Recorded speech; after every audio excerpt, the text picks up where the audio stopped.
मैं हूं खुशहाल खान और आज मैं आप लोगों के साथ अपने एक्सपीरियंस शेयर करूंगा सर्बिया के हवाले से। क्योंकि बहुत से लोग पर्सनल में भी पूछ रहे हैं, व्हाट्सएप पर, मैसेंजर पर, ग्रुप्स में भी यही डिस्कशन चल रही है कि हम सर्बिया के थ्रू जा रहे हैं। मतलब बहुत से क्वेश्चन माइंड में अराइज होते हैं क्योंकि मैं इस फेज से गुजरा हूँ। तो बजाय इसके कि मैं पोस्ट लिखूं और उसको शेयर करूं, तो वो तो बहुत से लोगों ने ऑलरेडी किया हुआ है, लेकिन उससे ये है कि आप लोगों का कॉन्फिडेंस बिल्ड नहीं होता।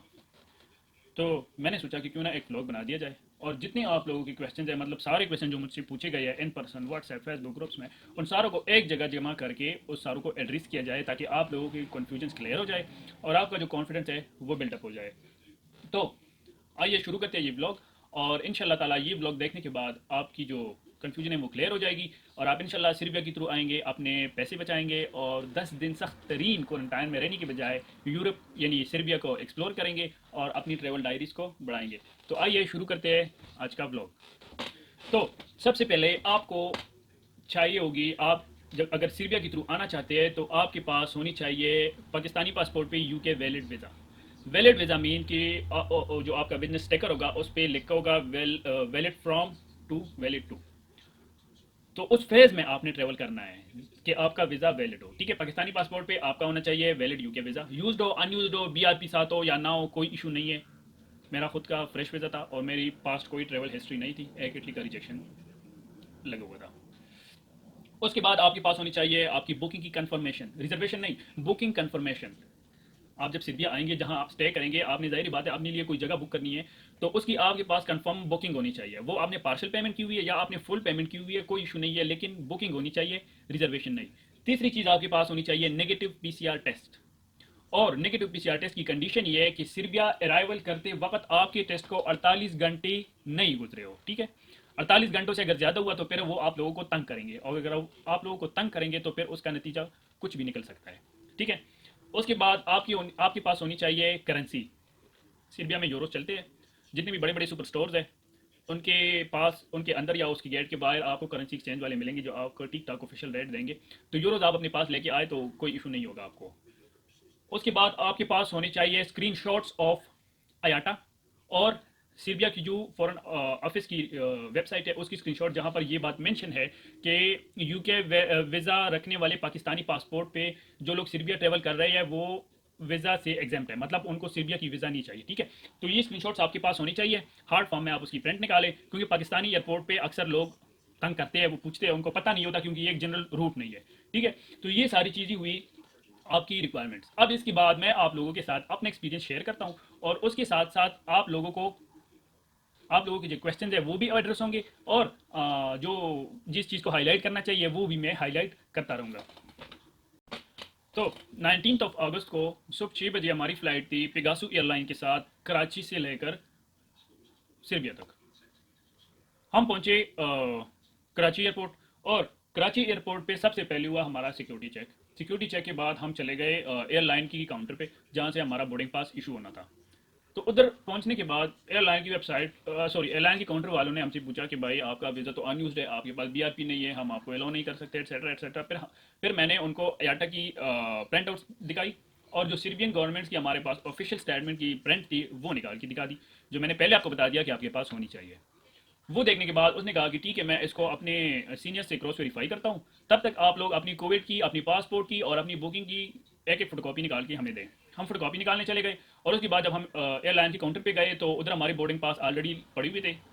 तो उसने हमें हमारे बोर्डिंग पास दे दिए। हमने उसको कहा कि भाई अब तो कोई कन्फ्यूजन नहीं है। उसने कहा कि नहीं नहीं ठीक है, यू कैन ट्रेवल। मैं था, मेरे साथ मेरा फ्रेंड अबू बकर था। हम उससे चलकर कस्टम के चेक में लग गए। कस्टम वालों ने एक अनएक्सपेक्टेड चीज़ हमने से डिमांड की जो नॉर्मली नहीं होती, लेकिन ऑन सेफ साइड आप लोगों के पास ये सारी चीज़ें होनी चाहिए। उसने हमें कहा कि आप लोग मुझे अपना कैश लेटर दे दें और आप लोग चले जाए। उसने क्वेश्चन भी पूछे, आप क्या स्टडी करने जा रहे हैं, आप सीरिया क्यों जाना चाहते हैं। हमने कहा हम यूके में ये सब्जेक्ट पढ़ने जा रहे हैं, ये हमारा कैश लेटर है और सीरिया हम एज ए टूरिस्ट जा रहे हैं, हमने ट्रैवल करना है क्योंकि we had a chance to explore Serbia and that's why we have decided to go to Syria. So फिर उसने एग्जिट का स्टैंप लगा दिया पाकिस्तान से और हम जाके वेटिंग लॉन्च में पहुंच गए कराची एयरपोर्ट में। कराची एयरपोर्ट में वेटिंग लॉन्च में वेट किया अपने फ़्लाइट के टाइम का और 6 बजे हम पेगासू एयरलाइन की फ़्लाइट से हम रवाना हुए कराची से बेलग्रेड की तरफ। और रास्ते में हमारा जो स्टे था इस्तांबुल एयरपोर्ट हम पहुंचे और इस्तांबुल एयरपोर्ट पहुंचने के बाद हमने सिक्योरिटी चेक को पास किया। और सिक्योरिटी चेक पास करने के बाद हम इस्तांबुल एयरपोर्ट के अंदर ही वेटिंग लॉन्ज में चले गए। उधर हमने सबसे पहले फ्री वाईफाई का एक्सेस हासिल कर लिया। उधर इस्तांबुल एयरपोर्ट पे अगर आप में से कोई इस्तांबुल के थ्रू जा रहा है तो इस्तांबुल एयरपोर्ट पे जो एयरपोर्ट का वेटिंग एरिया है, मतलब जो लॉन्ज है, उसके बिल्कुल सेंटर में एक काउंटर है इन्फॉर्मेशन। उधर आपने जाके अपने लिए वाईफाई की फ्री एक्सेस लेनी है और फिर आप 30 मिनट्स तक फ्री वाईफाई को एंजॉय कर सकते हैं। आफ्टर 30 मिनट्स वो एक्सेस आपका ख़त्म हो जाएगा, आप दोबारा जाके उनसे दूसरा पास ले सकते हैं। तो फिर इस्तांबुल एयरपोर्ट पे हम घूमे शुमे, बहुत अच्छा एयरपोर्ट था, वो हमने एक्सप्लोर किया। और उधर से फिर अपने फ़्लाइट का स्केजूल देखा स्क्रीन पे। और फ़्लाइट के टाइम होने, जहाँ जिस टाइम अनाउंसमेंट हुई कि हमारा फ़्लाइट के लिए जो बोर्डिंग है वो स्टार्ट हो गई है, तो हम चले गए अपने कंसर्न गेट पे। और उधर बहुत सारे लोग बैठे हुए थे, हम भी बैठ गए अपने इंतज़ार में। जो लाइन थी वो बहुत लंबी थी। लाइन में लगने के बाद उन लोगों ने सिर्फ हमारा कोविड टेस्ट चेक किया और पासपोर्ट देखा। पासपोर्ट पे देखिए उसने पूछा कि you are exempted from visa, and I replied yes, and then they let us go. हम फिर बैठ गए अपने प्लान में और उधर से हम रवाना हुए बेलग्रेड की तरफ, बेलग्रेड एयरपोर्ट सर्बिया की तरफ। बेलग्रेड पहुंचने के बाद हमने जब उधर लैंड किया तो सबसे पहले जो जो हमारी चीज़ चेक हुई है वो थी नेगेटिव पीसीआर टेस्ट। वो चेक करने के बाद हम बढ़े बॉर्डर कंट्रोल की तरफ। और बॉर्डर कंट्रोल वाले ने क्वेश्चन पूछे, आप इधर क्यों आए हैं, आपने स्टे किधर करना है। हमने अपनी बुकिंग दिखा दी। आप इधर क्यों आए, तो हमने एक ट्रेवल प्लान अपना बनाया हुआ था। जो बेलग्रेड में, सर्बिया में जो टूर स्पॉट्स है वो हमने हाईलाइट की हुई थी कि हमने ये फ़िलहाल दिन ये जगह ट्रेवल करनी है, फ़िलहाल दिन ये जगह ट्रेवल करनी है, और इस तरह ये हमारा 12-13 दिन का प्लान है। वो हमने दिखा दिया। उसने कहा ठीक है। फिर उसने कहा कि आप लोगों के पास करेंसी कितनी है। हमने उसको बता दिया कि भाई हमारे पास ये करेंसी है, जिस तरह मैंने पहले आप लोगों को बता दिया कि 50 यूरोज़ मिनिमम आप लोगों के पास होनी चाहिए ताकि कोई मुश्किल ना पेश आए। ठीक है। तो ये बातचीत उससे करने के बाद उसने सर्बिया एंट्री का स्टैंप लगा दिया और हम सर्बिया में एंटर हुए। सर्बिया में एंटर होने के बाद बेलग्रेड के एयरपोर्ट पे ही एक टैक्सी वाले आपके पास भी आएंगे, हमारे पास भी आए थे। उसने पूछा कि भाई आपने किधर जाना है। हमने उसको कहा कि हाँ भाई हमने फ़लाँ एड्रेस पे जाना है, लेकिन सबसे पहले आपने इस नंबर पे कॉल करके इस बंदे से एड्रेस लेना है तो फिर हम आप हमें उधर लेके जा सकते हैं। ठीक है। वो जो नंबर था वो था उस लैंडलॉर्ड का जिसके पास हमने अपनी बुकिंग की हुई थी सर्बिया में एयरबीएनबी के थ्रू, और उसको हमने पेमेंट भी की हुई थी, full and final full payment की हुई थी। ठीक है।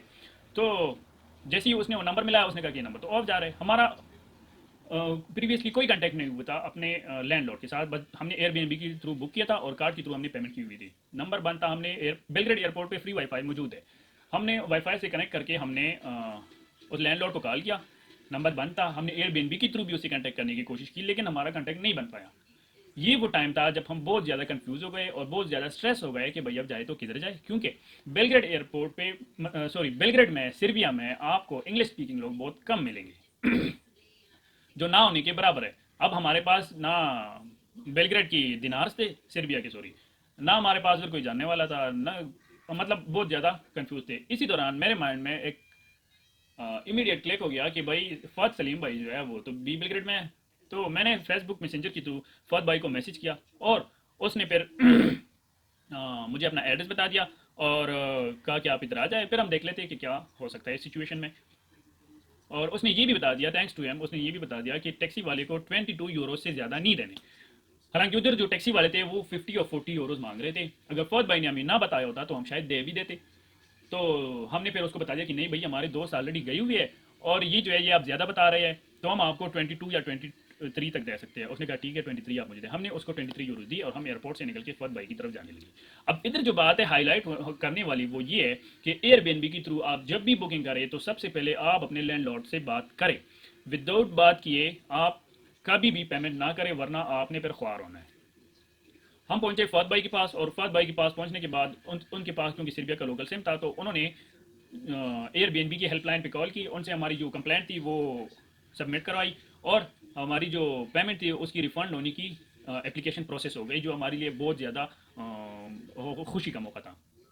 उधर फहद भाई ने हमें कुछ पानी शानी पिलाई, रिफ्रेशमेंट ऑफर की और उसके बाद फहद भाई हमारे पास नीचे गए मार्केट में। हमने टेलीनॉर की सिम ली सर्बिया की, जो 500 दिनार सर्बियन दिनार की हमें मिली, जिसमें तकरीबन 15 GB का डाटा था आई थिंक।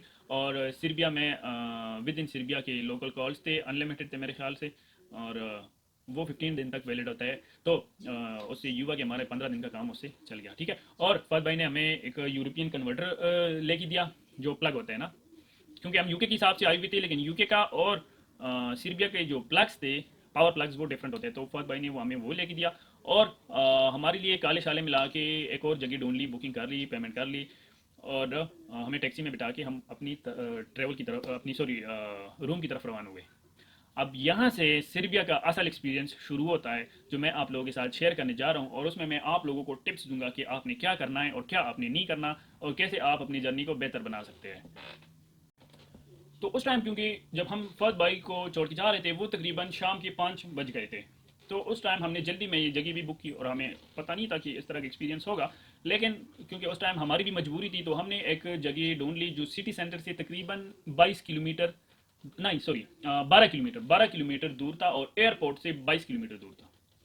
हम उधर, एक टैक्सी वाला हमें लेके उधर गया है, और उधर पहुंचने के बाद हमें वो जगह बिल्कुल पसंद नहीं आई। रूम तो बहुत अच्छा था, होटल भी बहुत अच्छा था, लेकिन लोकेशन जो था वो बिल्कुल सेटिस्फैक्ट्री नहीं था। हम उधर बिल्कुल अनसेफ फील कर रहे थे, क्योंकि वो सिटी से भी बाहर था, और उधर जो लोगों का स्टाइल और जो रवैया था, वो बहुत ज़्यादा कन्फ्यूजन था। तो खैर उधर हमने वो रात गुजार ली, और रात भी इस तरह गुजार ली कि हम रात को ही सर्च करने लगे कि अपने लिए कोई और जगह ढूंढी सिटी सेंटर के पास।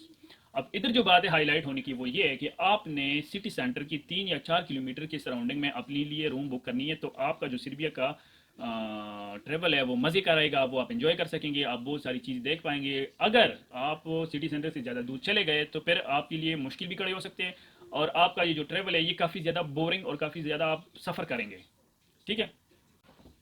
सुबह होती ही हमने ये किया कि हमने अपने लिए दूसरी जगह ढूंढी, किसी से कांटेक्ट वांटेक्ट करके, अपने रेफरेंस पे, पर्सनल बेसिस पे, हमने जो दोस्त वगैरह थे, हमने अपने लिए जगह ढूंढी, और वो जगह जो थी वो सिटी सेंटर से सिर्फ 2 किलोमीटर के फासले पर थी, और काफ़ी अच्छी जगह थी। हमने टैक्सी को कॉल किया, टैक्सी का जो नंबर है वो मैं नीचे डिस्क्रिप्शन में डाल दूंगा, आपने उसको यूज़ करना है, और आपने सिर्फ वो वाली टैक्सी को इस्तेमाल करना है। अगर आप किसी इंडिविजुअल गाय को पकड़ लेंगे जो गाड़ी पे टैक्सी करता है, तो वो आपको लूट लेगा। तो आपने ये करना है कि जो कंपनी वाली टैक्सी होती है, आपने सिर्फ उनसे ट्रैवल करना है, तो वो काफ़ी ठीक रहेगा। क्योंकि उधर जो टैक्सीज होते हैं उसमें मीटर लगे होते हैं, जो मीटर के हिसाब से आपको चार्ज करते हैं, लेकिन जो इंडिविजुअल गाइज होते हैं, बगैर किसी कंपनी के, खुद की गाड़ी पे टैक्सी कर रहे होते हैं, तो वो ये करते हैं कि उनका जो मीटर होता है वो भी टेम्पर्ड होता है, वो उसको अपनी मर्जी से कंट्रोल करते हैं, ठीक है। तो आपने टैक्सी सिर्फ कंपनी वाली की लेनी है, और जो कंपनी वाला जो भी हो, जो मैंने किया था उसका नंबर मैं नीचे डिस्क्रिप्शन में डाल दूंगा, ठीक है। तो हम उधर से निकले, और हम पहुंचे अपने दूसरे लोकेशन पे, जो काफ़ी अच्छी जगह थी। अच्छा, लोकेशन बुक करते वक्त आपने देखना है कि आपकी जो एकोमोडेशन है, जो आपकी रूम है, उसमें किचन अवेलेबल हो, क्योंकि अगर किचन अवेलेबल ना हो तो फिर आपके एक्सपेंसेस बहुत ज़्यादा बढ़ सकते हैं। क्योंकि हमने सिर्फ 2 कप चाय पी थी उस रात, जो रात हम सिटी सेंटर से 12 किलोमीटर दूर थे, और 2 कप चाय के लिए, एक तो वो चाय थी नहीं, पता नहीं क्या था, और टेस्ट में काफ़ी फ़र्क होता है ना, फ़र्क नहीं, बिल्कुल उलट ही था, कोई और ही चीज़ थी। तो वो थी तकरीबन 240 सर्बियन दिनार्स, जो पाकिस्तानी रुपए में तकरीबन 500 बन जाते हैं। तो वो काफ़ी एक्सपेंसिव फिर हो जाता है ना इस तरह। अब अगर आप हिसाब लगा लें कि आप अगर खाना बाहर खाएंगे, तो वो आपको काफ़ी ज़्यादा महंगी पड़ेगी। तो आपने सबसे पहली चीज़ जो अपनी एकोमोडेशन में देखनी है, वो आपने देखनी है किचन। किचन अगर हो तो फिर आप बहुत ज़्यादा सेविंग कर सकते हैं। उसके बाद आपने सुपर स्टोर जाके अपने लिए ग्रोसरीज लेनी है। हम जब उधर पहुंचे, तो हम उधर पास में जो सुपर स्टोर था वो था वीरो मार्ट। वीरो मार्ट पे जाके हमने अपने लिए उधर से ब्लैक टी भी मिल गई। जो हमारे बहुत से दोस्त थे जो सीरिया में थे, जो 5वें 6ठे दिन हम उनसे मिले, तो उन्होंने बताया कि हमने तो अभी तक चाय नहीं पाई है, चाय आपको किधर से मिली है। तो मैं उसकी ये फ़ोटो आप देख ले, ये चीज़ आपको मिलेगी वीरो मार्ट से भी आपको मिल जाएगी, और लेडल माल से भी आपको मिल जाएगी। तो उससे ये होगा कि आप अपने लिए चाय वाय खुद बना के आप अपने काफ़ी पैसे बचा सकते हो। उधर से हमने सारी ग्रोसरीज ली, और सारी ग्रोसरीज लेके हम अपने एकोमोडेशन में लेके आए, और उधर फिर डेली रूटीन के हिसाब से हम अपने लिए खाना और नाश्ता वगैरह तैयार करते थे, जो काफ़ी ज़्यादा अच्छा एक्सपीरियंस रहा, और हमने बहुत ज़्यादा सेविंग्स भी की। अच्छा, यहाँ एक और बात है हाईलाइट करने वाली, वो ये कि आपको रोटी बनाना बहुत कम लोगों को आता है। तो अगर सीरिया में आप लोगों को रोटी चाहिए, गंदम वाली रोटी, तो टोटिलस के नाम से सुपर स्टोर्स में आपको फ्रोज़न रोटियां मिलेगी। लेकिन इसके बाद आ जाते हैं ट्रांसपोर्ट पे। अगर आपने सीरिया बेलग्रेड सिटी के अंदर आपने ट्रैवल करना है तो बेलग्रेड सिटी के अंदर बहुत बेहतरीन किस्म की पब्लिक ट्रांसपोर्ट सिस्टम है। उसमें बस भी है, केबल कार्स भी है, और ट्रेन्स भी है, टैक्सीज भी है। तो बहुत ज़्यादा वेल इक्विप्ड है ट्रांसपोर्ट के हवाले से। टैक्सी का तो मैंने पहले आपको बता दिया। अगर आपने बसेस के थ्रू ट्रैवल करना है, जो सिटी सेंटर से लेके आपको सिटी में कहीं भी लेके जाते हैं, एयरपोर्ट से भी आप बस के थ्रू जा सकते हैं। आपने उसके लिए करना क्या है, मूव इट के नाम से एप्लीकेशन है, वो आपने डाउनलोड करना है और उसमें आपने अपनी डेस्टिनेशन और अपनी स्टार्टिंग लोकेशन डाल के वो आपको सेंटर सॉरी टर्मिनल बता देगा कि आप कौन से बस स्टॉप पे जाके नेक्स्ट बस इस टाइम पकड़ सकते हैं। उसमें जो नोट करने वाली चीज़ है वो ये है कि उधर टर्मिनल की आईडी लिखी होती है, बस टर्मिनल की आईडी, वो आपने नोट करनी है और आप सेंटर पे जाके सॉरी टर्मिनल पे जाके वो आपने मैच करनी है अपनी बस टर्मिनल की आईडी से। होता क्या है, होता ये कि एक ये मतलब ये रोड है, एक बस स्टॉप इस साइड पे है, एक बस स्टॉप इस साइड पे है। इस वाले बस स्टॉप पे जो बस आती है वो इस तरफ जाएगी, इस वाले बस स्टॉप पे जो बस आएगी वो उस तरफ जाएगी। तो गूगल मैप पे ये दोनों आपको काफ़ी कंफ्यूज करेंगे कि ये तो दोनों पास है, मेरा अब ये वाला है या वो वाला है। अगर आप खुदा ना खास्ता गलत स्टेशन पे जाके गलत बस में बैठ गए तो वो आपको गलत लोकेशन पे लेके चला जाएगा। तो इसलिए आपने जो टर्मिनल आईडी होगी वो आपने ज़रूर मैच करनी है अपनी बस स्टॉप वाली आईडी से। ठीक है जी। अच्छा, बस में आप लोगों को ये भी बहुत से लोग बताएंगे कि बस में आप फ्री ट्रेवल कर सकते हैं, मतलब कोई टिकट शिकट नहीं होता। लेकिन खुदा ना खास्ता अगर आप पकड़े गए तो फिर बहुत ज़्यादा आपको फ़ाइन चार्ज करना पड़ेगा। तो उससे बेहतर ये कि आप अपने लिए बस पास ले। बस पास जैसे ही आप बस में एंटर हो तो ड्राइवर के पास जाके आप उनसे कहे कि आप मुझे टिकट दे दें, तो वो आपको टिकट दे देगा। और उसकी चार्ज जो है वो तकरीबन 90 मिनट्स के लिए 89 दिनार है, जो कुछ भी नहीं है। तो वो आपने उधर से लेना है। अक्सर ऐसा भी होता है कि आप बस ड्राइवर के पास जाते हैं, आप उसे कहते हैं कि मुझे टिकट खरीदना है, तो वो कहता है कि नो टिकट फॉर टुडे। ठीक है, तो ऐसा भी हमारे साथ हुआ है। वो कहते हैं कि आप आज आप टिकट के बगैर ट्रैवल कर दे, कोई टिकट चेक आज नहीं है। ठीक है, तो ये हो गया ट्रांसपोर्ट का। इसके अलावा इसी तरह आप घूम फिर भी सकते हैं बेलग्रेड में, और जगह आप खुद ही आइडेंटिफाई कर लेंगे कि भाई उधर जाना है, आज इधर जाना है, इधर जाना है। बस में क्योंकि आप घूमते हैं तो आपको सारी सराउंडिंग नज़र आ जाती है, आपको पता लग जाएगा कि भाई इस जगह सुबह आनी है, इस जगह शाम को आनी है। ठीक है, तो Belgrade is a nice city. आपको बिल्कुल ऐसा नहीं लगेगा कि आप यूरोप से बाहर है, आपको कम्प्लीटली यूरोप वाली फील आएगी। बहुत ज़्यादा अच्छा सराउंडिंग है, बहुत ज़्यादा खूबसूरत सिटी है बेलग्रेड, और काफ़ी इंजॉय करने वाली माहौल होती है। नाइट लाइफ भी बहुत मज़े की है। इस तरह आप उधर अपने जो स्टे है उसको इंशाल्लाह खूबसूरत तरीके से गुजार सकते हैं। उसके बाद आपने तैयारी पकड़नी है बेलग्रेड से यूके आने के लिए। तो उसके लिए आपने एंटीजन टेस्ट करना है, जो उधर ही होता है बेलग्रेड एयरपोर्ट पे।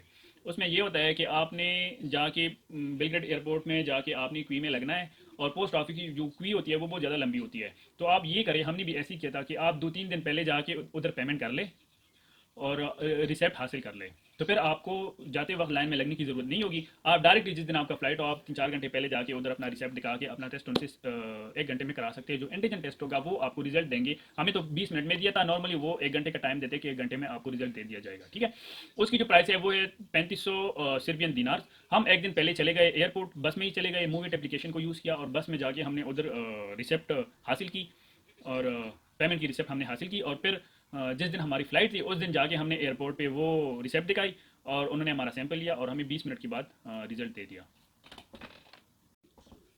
अच्छा, इसके बाद जब आपने जिस दिन आपने बेलग्रेड से यूके आना हो तो आप मेक श्योर करें कि आपने अपने लिए यूके में डे 2 और डे 8 की कोविड टेस्ट बुक की हुई हो, और आपने PLF form, passenger locator form आपने फुलफिल किया हुआ हो। ठीक है, क्योंकि ये दोनों चीज़ें आपको बेलग्रेड एयरपोर्ट पे भी पूछी जाएंगी और यूके एयरपोर्ट पे भी ये चीज़ें आपकी देखी जाएंगी। इसके बगैर आपको अंदर आने नहीं दिया जाएगा। ठीक है। अच्छा, यूके का सफ़र शुरू करने से पहले मैं इधर कुछ टिप्स आपको देता हूँ बेलग्रेड के हवाले से। बेलग्रेड में अगर आपने अपने लिए ग्रोसरीज खरीदनी है तो वो उधर बहुत ज़्यादा मुश्किल होती है, क्योंकि उधर उनकी जो लैंग्वेज है वो हमें नहीं समझ आती।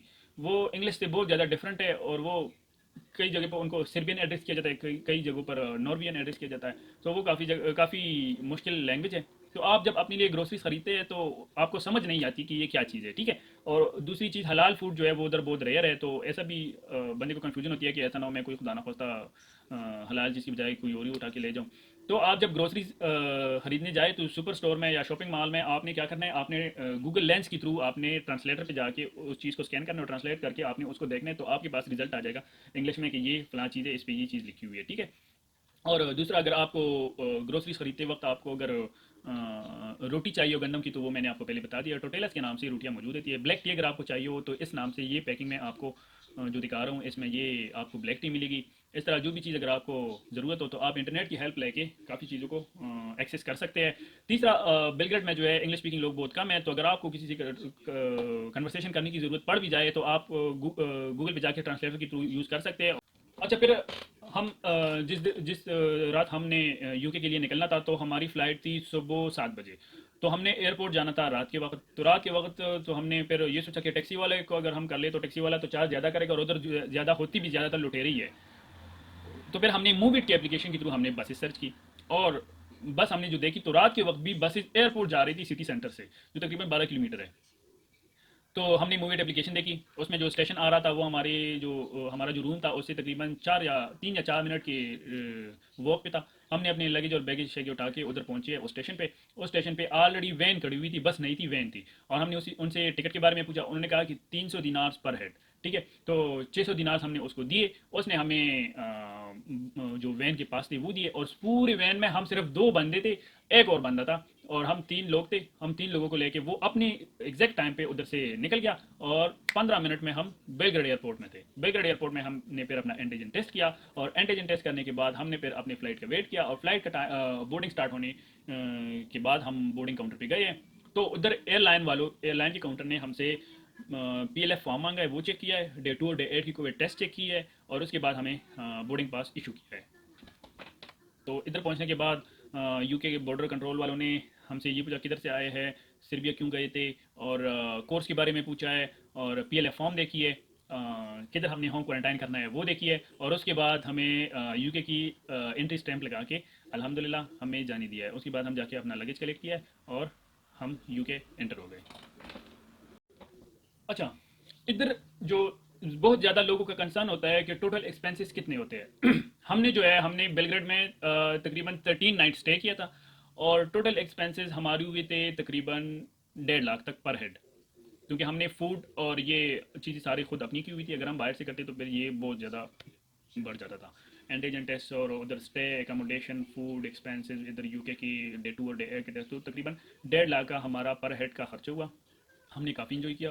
बेलग्रेड में बहुत ज़्यादा अच्छी अच्छी जगह है, पार्क्स है, हाँ, टूर स्पॉट्स है, नाइट लाइफ भी काफ़ी अच्छी है, बहुत ज़्यादा अच्छी चीज़ आपको देखने को मिलेगी। हमने काफ़ी इन्जॉय किया, और उम्मीद है आप में से भी जो भी उस बेलग्रेड के थ्रू जाना चाहे तो आपके लिए बेस्ट विशेज़ है। हाँ, अगर वीडियो आपको इन्फॉर्मेटिव लगी है, आपके क्वेश्चंस क्लियर हुए हैं, तो थैंक्स की बजाय आपने इस चैनल को सब्सक्राइब करना है। इंशाल्लाह और भी ऐसी जो चीज़ें यूके के हवाले से कन्फ्यूजन हो या हेल्पफुल मटेरियल जो भी मैं देखूं, या कोई ऐसा बंदा हो जिसके पास काफ़ी इन्फॉर्मेशन हो, तो मैं इसकी उसकी इंटरव्यू लेके, जैसे हमारी यूनिवर्सिटी में है जो हमारी पाकिस्तान के लिए जो रिप्रेजेंटेटिव है, हेड ऑफ एडमिशन है, मैं उसकी कोशिश करूँगा कि उसकी इंटरव्यू लेके आप लोगों के साथ शामिल कर सकूँ, ताकि आप लोगों की यूके आने के हवाले से या इधर कोर्सेज के हवाले से जो भी कन्फ्यूजन है वो क्लियर हो जाए। ठीक है, तब तक के लिए अल्लाह हाफिज़, thank you very much and best of luck.